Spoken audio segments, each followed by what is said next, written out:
அஸ்ஸலாமு அலைக்கும் வரஹ்மத்துல்லாஹி வபரகாத்துஹு. அல்ஹம்துலில்லாஹ். அல்லாஹுவின் போர்வாள் என்று அன்னலம் பெருமானார் ஸல்லல்லாஹு அலைஹி வஸல்லம் அவர்களால் புகழப்பட்ட ஹஸரத் ஹாலித் இப்னு வலீத் ரலியல்லாஹு அன்ஹு அவர்களுடைய வரலாற்றை பற்றி நம்ம தெரிஞ்சுக்கலாம் இன்றைய பதிவில். அல்ஹம்துலில்லாஹ். மக்காவில் இருக்கிறதுலே பிரபல்யமான கோத்திரமான குறைஷி கோத்திரத்தில் மஹ்சூமி குலத்தில் கிபி 592 வலீத் லுபாபா தம்பதிக்கு மகனாக பிறக்கிறாங்க ஹஸரத் ஹாலித் இப்னு வலீத் ரலியல்லாஹ். சிறு வயதில் இருந்தே மக்காவில் ஒரு அறிவுபூர்வமான ஒரு இளைஞராக அறியப்படுறாங்க, ஒரு மாவீரராக பலசாலியான ஒரு வாலிபராக அறியப்படுறாங்க ஹஸரத் ஹாலித் இப்னு வலீத் ரலியல்லாஹ். ஆரம்ப காலகட்டங்களில் இஸ்லாத்தை ஏற்றுக்காத இஸ்லாத்தோட விரோதியாக அறிமுகமாகிற ஹஸரத் ஹாலித் இப்னு வலீத் ரலியல்லாஹ் ஒரு விதத்தில் நபி ஸல்லல்லாஹு அலைஹி வஸல்லம் அவர்களுக்கும் உறவினராக வருவாங்க.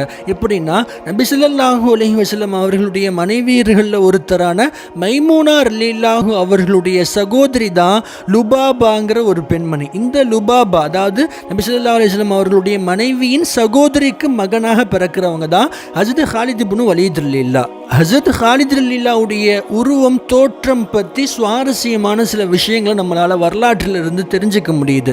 அதாவது ஒரு வசீகரமான ஒரு உயரமான ஒரு சஹாபியாக இருந்திருக்கிறாங்க ஹாலித் ரலியல்லாஹ். அவர்களுடைய முகத்தில் அம்மை தழும்புகள் பதிவாகி இருக்கு. அது மட்டும் அல்லாமல் நெஞ்சுப்புறம் நல்ல ஒரு விரிந்த தோற்றமுடைய ஒரு மாவீரருக்கான ஒரு தோற்றத்தோடு இருந்திருக்கிறாங்க ஹாலித் ரலியல்லாஹ். அதாவது சுருக்கமாக அவங்கள பற்றி சொல்கிறாங்க, நல்ல எண்ணத்தோட நல்ல குணத்தோட இஸ்லாத்துக்கு ஆதரவானவங்க ஹாலித் ரலியல்லாஹ்வை சந்திக்கிறாங்க அப்படின்னா அவர்களுக்கு ஹாலிதுடைய தோற்றம் மகிழ்ச்சியை கொடுக்கும். அதே இஸ்லாத்துக்கு எதிரானவங்க இல்லை கெட்ட எண்ணத்தோட வர்றாங்க ஒருத்தர் அப்படின்னா அவங்களுக்கு ஹாலிதுடைய தோற்றம் அச்சுறுத்தலை கொடுக்கும்னு சொல்கிறாங்க. அந்த அளவுக்கு ஒரு வசீகரமான ஒரு தேஜஸுடைய ஒரு தோற்றத்தில் இருக்கிறாங்க ஹஸரத் ஹாலித் இப்னு வலீத் ரலியல்லாஹ். வரலாற்று பக்கங்களில் முதல் முறையாக பதிவாகிற ஹாலித் இப்னு வலீத் ரலியல்லாஹுடைய நிகழ்ச்சி நமக்கு அறிமுகமாகிற ஹாலித் இப்னு வலீத் ரலியல்லாஹ் எப்படி அறிமுகமாகறாங்க?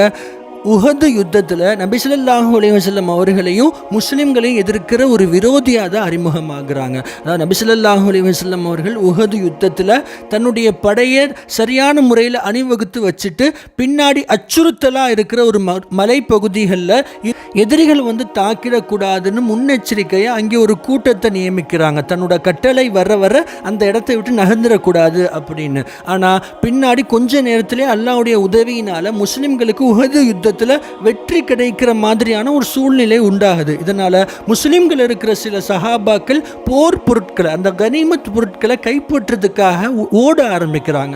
இதை பார்க்குற அந்த மலைப்பகுதியில் இருக்கிற சஹாபாக்களுக்கும் ஆசை வந்துடுது. அவங்களும் என்ன பண்ணிடுறாங்க, போர் பொருட்களை எடுக்கிறதுக்காக நபி ஸல்லல்லாஹு அலைஹி வஸல்லம் அவர்களுடைய வார்த்தைகளையும் மீறி மறந்துட்டு போர் பொருட்களை கலெக்ட் பண்ணுறதுக்காக போயிடுறாங்க. இதை கவனிக்கிற ஹஸரத் ஹாலித் இப்னு வலீத் ரலியல்லாஹ் தன்னோட சில குதிரை வீரர்களை மட்டும் அழைச்சிக்கிட்டு முஸ்லிம்களுக்கு பின்னாடி போய் அந்த மலைப்பகுதியில் இருக்கிற சஹாபாக்கள் எல்லாரையுமே கொன்னுட்டு முஸ்லிம்களுக்கு பின்னாடி இருந்து தாக்க ஆரம்பிக்கிறாங்க. இதனால அன்னைக்கு நேரத்தில் அந்த சமயத்தில் போரினுடைய வசமே காஃபிர்களுக்கு ஆதரவாக போகுது. இதனால முஸ்லிம்கள் கையில் இருந்த வெற்றி உஹது யுத்தத்தில் நழுவி போயிடுது.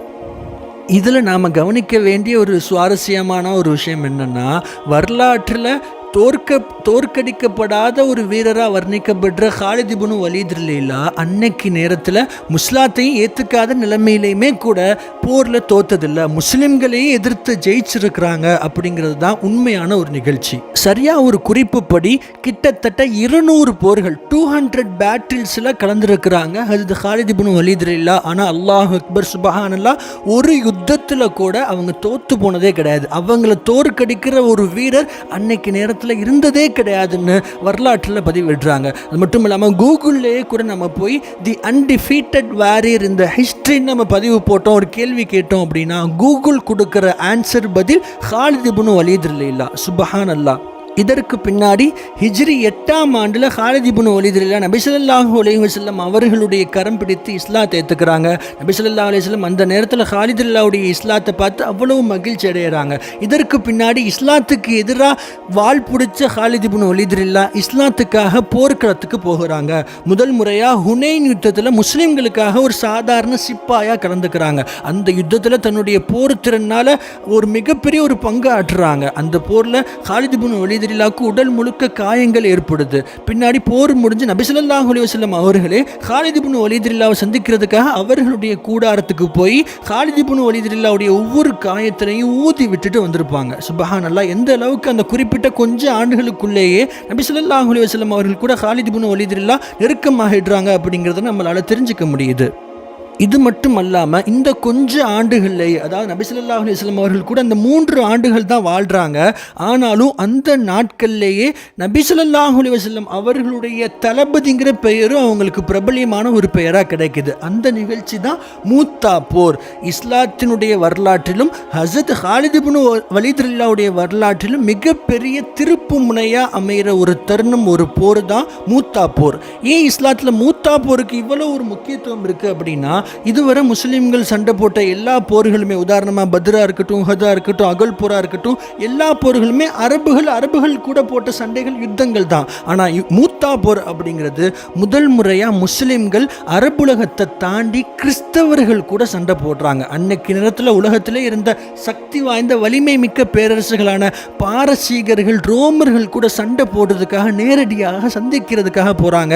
அந்த போரில், அந்த யுத்தத்தில் ஒரு சாதாரண சிப்பாயாக தான் ஆரம்பத்தில் காலித் இப்னு வலீதுல்லாஹ் கலந்துக்கிறாங்க. நபி ஸல்லல்லாஹு அலைஹி வஸல்லம் அவர்கள் ஆச்சரியமாக இந்த யுத்தத்தில் மட்டும் முஸ்லீம்களுக்கு 3 தளபதிகளை நியமிக்கிறாங்க. அந்த 3 நபர்களுமே நபி ஸல்லல்லாஹு அலைஹி வஸல்லம் அவர்களுக்கு ரொம்பவே நெருக்கமானவங்க. அது ஸைத் இப்னு ஹாரிஸா ரலியல்லாஹு இருக்கட்டும், அது அப்துல்லா இப்னு ரவாஹா ரலியல்லாஹ், அது நபி ஸல்லல்லாஹு அலைஹி வஸல்லம் அவர்களுடைய சச்சா மகனான ஜாபிர் இப்னு அப்துல்லா ரலியல்லாஹு நபி ஸல்லல்லாஹு அலைஹி வஸல்லம் அவங்களுக்கு ரொம்ப நெருக்கமான 3 நபர்களை தளபதியாக நியமித்து அனுப்புகிறாங்க. அப்போ எந்த அளவுக்கு ஒரு பெரிய யுத்தமாக இருந்திருக்கும் யோசிச்சு பாருங்களேன். நபி ஸல்லல்லாஹு அலைஹி வஸல்லம் இப்போ மதீனாவில் இருக்கிறாங்க. மூத்தா யுத்தம் ஜோர்டானுக்கு பக்கத்தில், அதாவது மதீனாவிலிருந்து பல ஆயிரம் மைல்கள் தள்ளி நடக்குது. அப்போ நபி ஸல்லல்லாஹு அலைஹி வஸல்லம் அவர்களுக்கு ஜிப்ரீல் அலைஹிஸ்ஸலாம் போருடைய நிலவரங்களை செய்திகளாக கொடுத்துக்கிட்டு இருக்கிறாங்க. இப்போ நபி ஸல்லல்லாஹு அலைஹி வஸல்லம் அவர்கள் சொல்கிறாங்க, போருடைய நிகழ்ச்சிகளை சொல்லிக்கிட்டு இருக்கிறாங்க. குத்தில ஸைத் இப்னு ஹாரிஸா, கண்ணீரோட சொல்கிறாங்க, ஸைத் இப்னு ஹாரிஸா கொல்லப்படுறாங்க.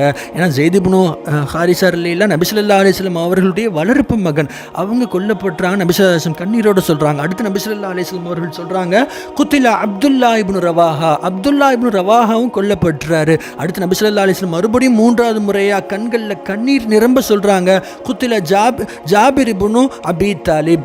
சுப்ஹானல்லாஹ், நபி ஸல்லல்லாஹு அலைஹி வஸல்லம் அவர்களுடைய ஒரு சச்சா மகன், நபி ஸல்லல்லாஹு அலைஹி வஸல்லம் அவர்களுடைய சகோதரர், அவர்களும் கொல்லப்படுறாங்க. நபி ஸல்லல்லாஹு அலைஹி வஸல்லம் அவர்கள் வருத்தத்தோடு சொல்லிக்கிட்டு இருக்கிறாங்க. இப்போ அங்கே போர்க்களத்தில் இஸ்லாத்தினுடைய கொடி 3 தளபதிகளோட கைகளில் இருந்து விழுந்துருது.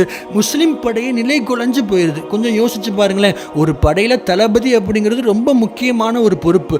அந்த தளபதி ஒருத்தர் வீழ்ந்துட்டார் அப்படின்னா கிட்டத்தட்ட போரோட சூழ்நிலையே மாறி போயிடும் இல்லையா? அப்போ அப்படிப்பட்ட சூழ்நிலையில் முஸ்லீம்களோட 3 தளபதிகளுமே ஒருவருக்கு பின் ஒருவர் அல்லாஹ்வுடைய பாதையில் உயிர் நீத்திடுறாங்க, ஷஹீதாயிடுறாங்க. இப்போ ஒவ்வொருத்தருமே என்ன ஆக போகுதோன்னு கலக்கத்தில் இருக்கிற நேரத்தில் சல்மான் ரலியல்லாஹுங்கிற ஒரு சஹாபி என்ன பண்ணுறாங்க, அந்த கொடியை தூக்கிட்டு ஒவ்வொரு முஸ்லீமையாக தேடிக்கிட்டு இருக்கிறாங்க. முஸ்லீம்கள் கூட்டத்தில் எல்லா இடத்துலையும் போய் பார்த்துக்கிட்டு இருக்கிறாங்க. ஒவ்வொருத்தரும் ஆர்வத்தோடு பார்க்குறாங்க, அந்த கொடி நம்ம கைக்கு வருமா அப்படின்ற மாதிரி. ஆனால் சல்மான் ரலியல்லாஹு நேராக ஹஸரத் காலித் இப்னு வலீத் ரலியல்லாஹு அவர்களை போய் சந்திக்கிறாங்க. காலித் ரலியல்லாஹு சொல்கிறாங்க, இந்த கொடியை பிடிங்க. சுப்ஹானல்லாஹ், காலிதெல்லாம் ஆரம்பத்தில் மறுத்துடுறாங்க. நான் இஸ்லாத்தில் ஏற்றுக்கிட்டு ஒரு 2 வருஷம் தான் ஆகுது.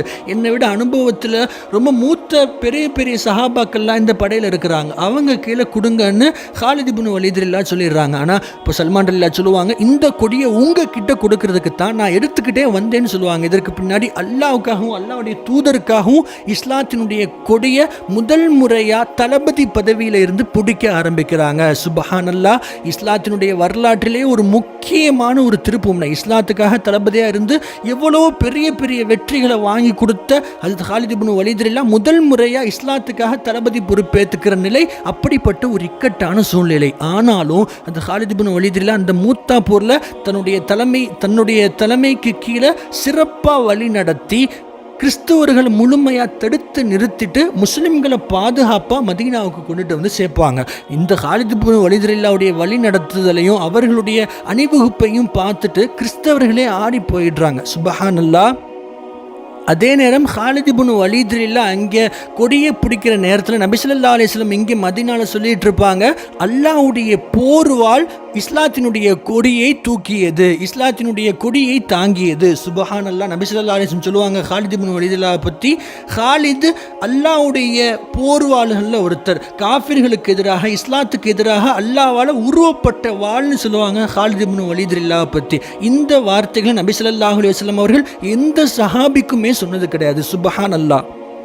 ஹஸரத் காலித் இப்னு வலீதுல்லாஹ்வே பின்னாடி இந்த நிகழ்ச்சிகளை பற்றி சொல்லுவாங்க. அந்த மூத்தா யுத்தத்தில் மட்டும் என்னுடைய 9 வாட்கள் உடைந்து தெரித்தன. கடைசியாக யமன் நாட்டை சேர்ந்த ஒரு வாள் மட்டும்தான் என் கையில் நின்றுச்சுன்னு சொல்லுவாங்க. சுபஹானல்லாஹ். 9 வாட்கள் ஒரே போரில் உடைச்சிருக்கிறாங்க. எந்த அளவுக்கு மாபெரும் வீரராக இருந்திருப்பாங்கன்னு யோசிச்சு பாருங்களேன். அடுத்து நபி ஸல்லல்லாஹு அலைஹி வஸல்லம் அவர்கள் வஃபாத்துக்கு பின்னாடி இஸ்லாத்திற்கும் முஸ்லிம்களுக்கும் தலைவராக ஹஸரத் அபூபக்கர் சித்திக் ரலியல்லாஹு பொறுப்பேற்கிறாங்க. அபூபக்கர் சித்திக் ரலியல்லாஹுடைய ஆட்சியில் ஒட்டுமொத்த முஸ்லிம் உலகத்துக்குமே போர் தளபதியா, தலைமை தளபதியா அது காலித் இப்னு வலீத் ரலியல்லாஹு நியமிக்கப்படுறாங்க. சுபஹானல்லாஹ். இதற்கு பின்னாடி தான் இஸ்லாத்தில் மிக மிக முக்கியமான நிகழ்ச்சிகள் எல்லாமே நடைபெற ஆரம்பிக்குது. இதற்கு பின்னாடி தான் காலித் இப்னு வலீத் ரலியல்லாஹுடைய தலைமையில் அல்லாஹ்வுடைய உதவியினால் பாரசீகர்கள், ரோமர்கள் 2 பெரும் வல்லரசுகளை துரத்தி அடிக்கிறாங்க முஸ்லிம்கள். காலித் இப்னு வலீத் ரலியல்லாஹுடைய தலைமையில் அன்னைக்கு நேரத்தில் Iraq, Iran, Armenia, Jordan, Syria போன்ற மிகப்பெரிய நாடுகள் எல்லாத்தையுமே கைப்பற்ற ஆரம்பிக்கிறாங்க. இதில் சிரியாங்கிறது அன்னைக்கு நேரத்தில் மிகப்பெரிய ஒரு நாடு. அதை பற்றி இஸ்லாம் என்றெடுத்த ஷாம் அப்படிங்கிற ஒரு புத்தகத்தில் விரிவாக எழுதியிருக்கிறாங்க. சரி, இந்த அளவுக்கு வீரத்தில் ஒரு சிறந்த வீரராக வர்ணிக்கப்படுற காலித் இப்னு வலீத் ரலியல்லாஹு இஸ்லாத்துலேயும் ஈமான்லேயும் நமக்கு ஒரு முன்னுதாரணமான ஒரு முஸ்லீமாக வாழ்ந்துருக்கிறாங்க. ஒரு சமயத்தில் கிறிஸ்தவர்கள் கூடாரத்தில் ஒரு விஷம் இருக்கிறதா கேள்விப்படுறாங்க. அந்த விஷம் எப்படிப்பட்டதுன்னா, அந்த விஷத்தை நுகர்ந்து பார்த்தாலே, அதாவது அந்த விஷத்தை ஒருத்தர் மோந்து பார்த்துட்டாரு அப்படின்னாலே அது அவருடைய உயிரை பறிச்சிடும். அந்த அளவுக்கு கடுமையான மோசமான விஷயம் கிறிஸ்தவ பாதிரியார்கள் கிட்ட இருக்கிறதா காலித் இப்னு வலீத் ரலியல்லாஹு தெரிஞ்சுக்கிறாங்க. இதுக்கு பின்னாடி அந்த கிறிஸ்தவ பாதிரியார்கள் எல்லாரையுமே வரவழைச்சு அவங்க கிட்ட ஒரு ஆஃபர் மாதிரி ஒன்று கொடுப்பாங்க. அதாவது, இந்த விஷயத்தை நான் குடிச்சும் உயிரோடு இருந்தேன் அப்படின்னா நீங்கள்லாம் இஸ்லாத்தை ஏற்றுக்கிறீங்களா? சுபஹானல்லாஹ். அந்த பாதிரியார்களே ஆடி போயிடுறாங்க. சஹாபாக்களுக்குமே ஒரு பயம் ஒன்று வந்துடுது. ஏன்னா ஒரு முஸ்லீம்கள் சிறப்பாக வெற்றி அடைஞ்சிக்கிட்டு இருக்கிற இந்த நேரத்தில் நம்முடைய தளபதி நம்மளை விட்டு இறந்துட்டார்னா என்ன ஆகுமோன்னு ஒரு கலக்கத்தில் இருக்கிறாங்க. அங்கிட்டு கிறிஸ்தவர்களுக்கெல்லாம் அவ்வளோ சந்தோஷம். எப்படியோ இவரே இறப்பிற்காக வர்றாரே, அவங்க முழுமையாக நம்புகிறாங்க. இந்த விஷயத்தை அவர் குடித்தார்னா கண்டிப்பாக இறந்துடுவார் அப்படின்னு காலித் இப்னு வலீதுல்லாஹ் சொன்ன அந்த ஒரு விஷயத்தையும் ஏற்றுக்கிறாங்க. கண்டிப்பாக நீங்கள் இந்த விஷயத்தை குடிச்சு நீங்கள் உயிரோடு இருந்தீங்கன்னா நாங்கள் இஸ்லாத்தை ஏற்றுக்கிறோம் அப்படின்னு முழு மனசாக ஏற்றுக்கிறாங்க. ஆனால் இப்போ காலித் இப்னு வலீத் ரலியல்லாஹு அல்லாஹ்வுடைய பெயரை சொல்லி, பிஸ்மில்லா, அல்லாஹ்வுடைய பெயரால் அப்படின்னு அந்த விஷம் முழுக்க குடிச்சு முடிக்கிறாங்க. சுப்ஹானல்லாஹ்.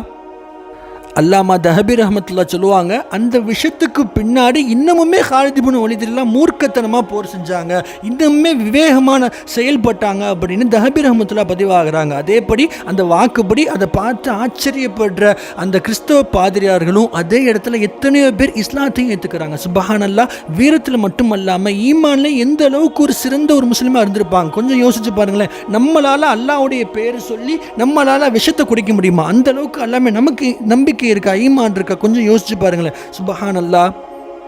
காலித் இப்னு வலீத் ரலியல்லாஹுடைய லட்சியமே ஒரு மிகப்பெரிய ஆசையை இவ்வாறாக இஸ்லாத்துக்காக போர் செஞ்சு அல்லாஹ்வுடைய பாதையில் உயிர் நீக்கணும், அல்லாஹ்வுடைய பாதையில் உயிர் நீத்து ஷஹீதாகணும் அப்படிங்கிறது தான் காலித் இப்னு வலீத் ரலியல்லாஹுடைய ஆசையே. ஆனால் நபி ஸல்லல்லாஹு அலைஹி வஸல்லம் அவர்கள் அல்லாஹ்வுடைய போர்வாள்னு சொன்னதுனாலையோ என்னவோ காலித் இப்னு வலீத் ரலியல்லாஹு எந்த ஒரு தனிநபர்னாலையும் தோற்கடிக்கப்பட்டதே கிடையாது. இதனால் கடைசி காலகட்டத்திலையுமே கூட நோய்வாய்ப்பட்டு தான் வஃபாத் ஆகிறாங்க.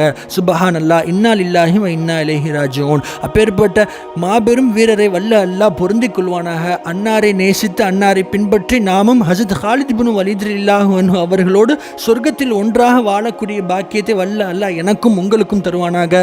அஸ்ஸலாமு அலைக்கும் வரஹ்மத்துல்லாஹி வபரகாத்துஹு. போன்ற இஸ்லாம் சம்பந்தமான விஷயங்களை தினமும் தெரிந்து கொள்வதற்கு நமது சேனலை சப்ஸ்கிரைப் செய்யுங்கள். உங்களுக்கு தெரிந்த மற்ற முஸ்லிம்களுக்கும் இதை பகிருங்கள். அல்லாஹ் கபூல் செய்வானாக.